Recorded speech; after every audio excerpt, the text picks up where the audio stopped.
Hey, what's up, YouTube? Welcome to the channel. My name's Ethan. I'm a technology professional who's been in the business for over 15 years. I specialize in B2B marketing of hardware solutions. So that's what we're going to be talking about in this channel. There's a lot of content out there, I think, for people that are in the software business, which is great. And there's definitely some overlap, but we're going to focus in a little bit more on some of the unique aspects of selling and managing technology hardware. But for today, we're going to start by covering some fundamentals. What do we mean when we say business to business marketing or B2B? How does that vary from business to consumer marketing or B2C? There's unique aspects of both. There's challenges and things that are fun and interesting about both.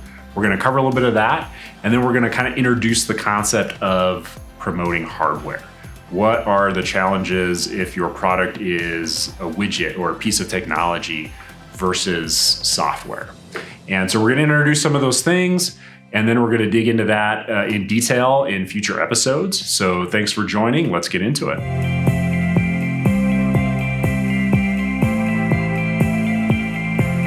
So B2B. When we say B2B, that means business to business. So we're talking about companies that are selling a product to other companies. And of course, this is different from B2C, which is business to consumer, which is where you have companies that are selling to consumers. So a lot of us are pretty familiar with B2C marketing because that's what we encounter every day when we go to the grocery store and we see displays or we see commercials on TV. Those are companies that are selling products to us. But of course, B2B marketing is a huge part of the economy. There's tons of companies that sell to other companies. Some of that we're aware of, some of it is kind of behind the scenes. But let's kind of go over what some of the differences are. And remember, guys, there aren't really any hard and fast rules here. This is kind of like high level, big picture, but some of these things really can apply to both, and there's kind of overlap. But in general, there's a couple of kind of key concepts. And one of those is when you're talking B2B, typically you're dealing with a smaller set of customers. So you might have a really targeted market with, a smaller number of accounts versus B2C, where you're selling product to, a huge consumer base. And sure, there's market segmentation. Certain people may not be really interested in your product, but typically with B2C, you're selling to a much larger customer base. So that's the first difference. The other one is decision process and the buying cycle. Typically in B2B, that is a longer process. You might be involved in selling your product to a couple of different decision makers, and there might be a lot of evaluation that they're going to do, careful consideration, contract negotiation, all kinds of stuff that typically is not part of the B2C process. In B2C, impulse buying is a thing. You see something cool at the store and you decide to pick it up. Even the, careful deliberations that you might make for a larger purchase, like a car or something like that, typically it's a faster decision cycle than what you would see in B2B. Another difference there is the relationship. A lot of time in B2B, it's a longer term relationship. You might work with a company that you are going to sell to for years. And certainly the same can be true to B2C, but it tends to be a lot more impersonal. There's brand loyalty. Brand loyalty is certainly a thing. And as a consumer, you probably feel an affinity for certain brands and you probably go back to those brands. But it tends to be a lot more fleeting, especially for things like commodity goods that, you're going to get at the grocery store. There's not as much of a relationship between the company and the consumer as there is typically in B2B marketing. The types of promotion that we do in B2B also tends to be really different. Again, there's overlap. This isn't always the case. But in B2B marketing, it tends to be a lot more direct promotion.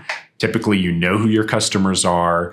You can walk in the door, set up a meeting, do some direct selling, versus B2C, where advertising is a much bigger deal. You're going to have radio ads, TV ads, billboards, things like that. And again, this isn't a hard and fast rule. There's certainly advertising that is effective for B2B in things like trade journals and specific websites, but typically it's a lot more direct selling, especially in the hardware business. And we'll get into why that is a little bit later. Another important part of the job in B2B marketing is understanding future needs. And certainly that's true for B2C as well. Both sides are going to have a product roadmap.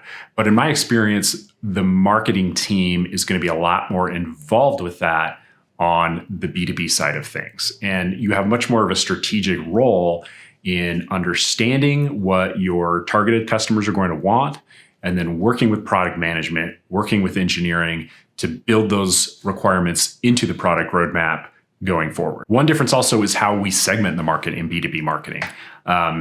There's market segmentation in both B2B and B2C, but in B2B, oftentimes what you're doing is segmenting a particular account. So within a customer, you're going to have different market segments within that customer depending on who you're talking to at the moment or who you're promoting to.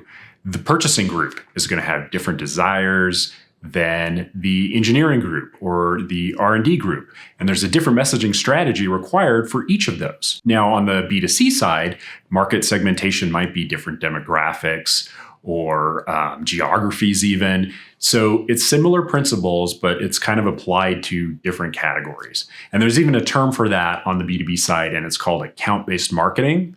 And that's something that we're going to get into in a lot more detail in a future video. Social media is a big part of marketing these days, and that varies a lot as well.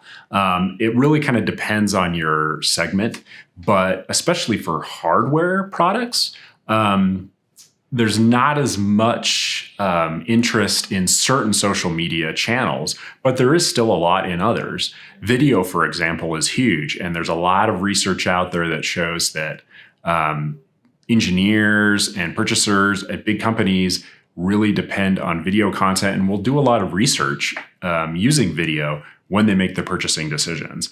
But things like Twitter or Facebook maybe are a little less relevant to those guys. Again, like targeted certain platforms like LinkedIn, still going to be important as part of your social media strategy, but it's going to be a little bit different than B2C. So what about things that are the same between the two? Certainly a big one is brand. And sometimes I think this gets neglected on the B2B side. I guess I would say brand and also creative services or design. The brand is just as important, how your customers feel about you, what you represent when you walk in the door and talk to them is just as important on the B2B side as it is on the B2C.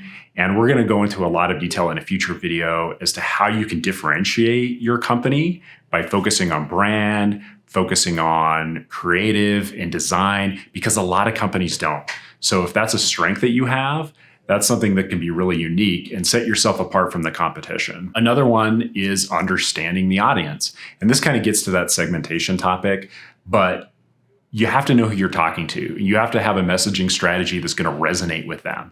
That's just as true on the B2C side as it is on the B2B side. So we talked a little bit earlier about hardware versus software. And this is something that we're also going to cover a lot in future videos. But for starters, let's talk about some of the big differences between the two. So in the hardware space, most of the time we're selling a physical product, and it might be a piece of specialized equipment, it might be a semiconductor, but it's different from the hardware world where most of the time what you're buying is actually a license. It's a license to use that software. And so these days, of course, what's really popular is to do that via a subscription model. That's something that we can't really do on the hardware side. So we've got some different considerations if we're selling a physical product. The distribution channel is another big part of that. So, software is oftentimes sold direct, or it might be sold through an app store. If you have a mobile app, that's obviously going to be an important part of your business plan because that channel is huge. And the amount of revenue that has to go to that store provider is an important consideration. On the hardware side, it's different. There's still distribution channels that need to be considered, but you might be selling direct, or you might be selling through distributor partners. But it's a different process than selling software. Cost of goods is also another big difference. So when you're making software, obviously there's a bunch of R&D cost. You've got developers, human resources. That's a big part of your cost structure.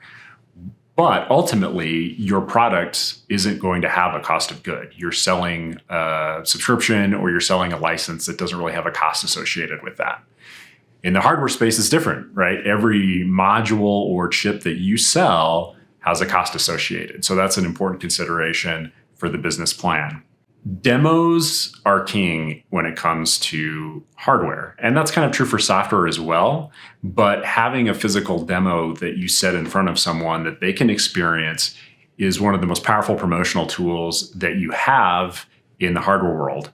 And so we're going to talk a lot about demos, what makes a great demo, what do you need to worry about when you're building demos in some future videos. One big advantage that they have in software is A/B testing. And that's where you might have like a website or a user interface where you make subtle changes and then serve both to different audiences and you see what's most effective. And if you do that at a huge scale, that's a massive thing, a great tool where you can really learn about what's effective and what's not. We don't really have that particular tool on the hardware side. You can't really make, or at least not easily make, two different versions of the same chip, give it to different customers and see what they like. It's expensive to make chips, it's expensive to make hardware, and you need to leverage economies of scale so that you get a good competitive price when you're making the hardware product. So A/B testing isn't really a tool we have, but there are others that we do. And that's something that we're also going to talk about in some future videos. So guys, hopefully that was helpful. Thanks for joining. Like I said, there's kind of a lot of different topics there. So we're going to dig into a lot of those in future videos, get into a lot more detail. So if this is interesting to you, if you want to hear more about this, please like and subscribe, and definitely let me know in the comments below. Is there a certain aspect of what I talked about that you want to learn more about, or maybe something that I didn't cover that you'd like to review? Please let me know, and we'll see you next time.